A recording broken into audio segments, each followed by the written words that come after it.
Welcome back, guys. Right now we have a retrospective on the Sly Cooper series. Check it out.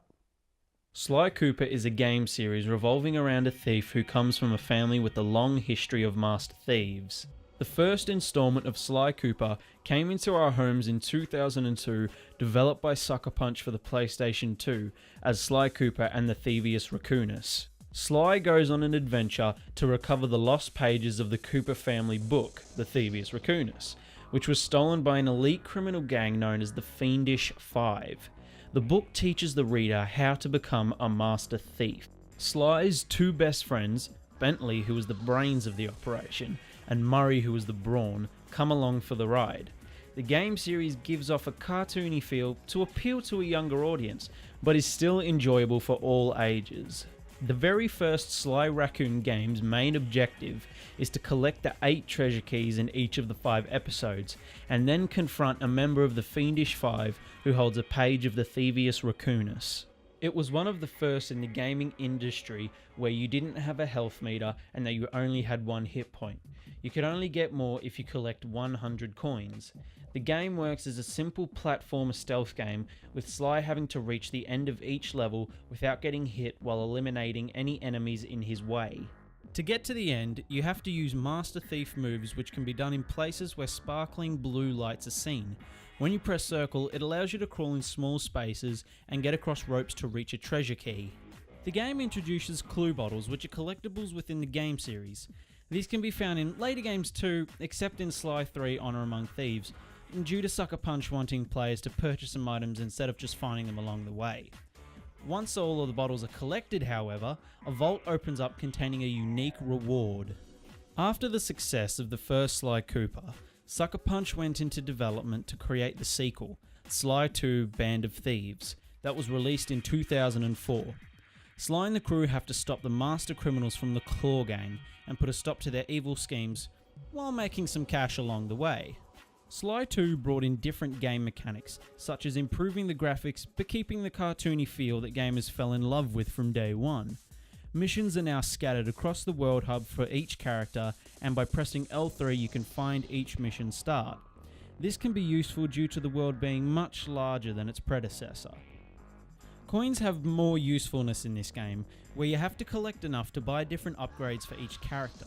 Having a health bar was also a new concept that Sucker Punch added into the game, instead of only having 1 hit point from the previous installment. This time, you have multiple hit points and you can replenish your health by defeating enemies or smashing breakable objects to find a health cross. The major improvement would be that Sly's friends, Bentley and Murray, are now playable characters and each have their own missions. As Bentley, you would use his sleep darts to put the enemies to sleep, and then using his bombs to get rid of them, while as Murray, you would just simply punch any foe that was in your way. 1 year after Sly 2's release, Sly 3 Honor Among Thieves was on the shelves ready for the public. After the events of Sly 2, Sly and the gang needed a new adventure, and this led to them to find out about an island containing the Cooper Vault, a vault containing all the treasure and goods from all the Cooper ancestors. Sly 3 brought in all the things that you could expect from a Sly Cooper game. It kept its cartoony feel, but made it look like a completely different game compared to the previous editions. Since the Cooper Vault was going to be a massive job, Sly needed to recruit new members, which set him on a mission to find new characters, each with their own unique set of abilities. The gang members include the dynamic trio of Sly, Bentley and Murray, and new members included the Guru, a mystical koala which can bend the minds of people to do his bidding, Penelope, a mouse who is an RC specialist, the Panda King from the Fiendish Five as the demolition expert, and in a weird twist of fate, Dimitri from the Claw Gang as the diver, who are all playable characters. Shortly after Sly 3, Sucker Punch went into developing different games, and it seemed that the Sly Cooper series would come to an unfortunate end. However, in 2011, Sanzaru Games took over and announced they were in development for Sly 4, which was released in 2013 as Sly Cooper Thieves in Time on the PlayStation 3. Pages in the Thievius Raccoonus are changing, and the only way to fix it is to go back in time to help Sly's ancestors make history the way it was supposed to happen. The game offered improved graphics due to the more powerful game engine on the PlayStation 3, but still kept to the Sucker Punch's cartoony environment. However, Sanzaru changed Sly's attitude from being a cocky, stuck-up kind of character to a more serious character with small changes to the way he looks. As in Sly 3, where you can play as additional gang members, in Sly 4, you can play as different ancestors with their own abilities.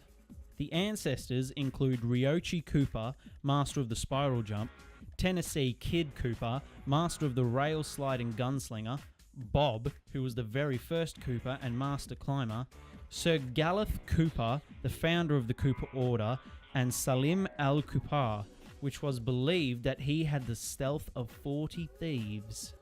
In short, Sly has come a long way over the years, from being a clumsy thief to a master thief. In the future, there could be a sequel to Sly 4, we never know. And it's already been confirmed that a Sly Cooper film is currently in production for early release in 2016. Next week on Worldwide Gaming.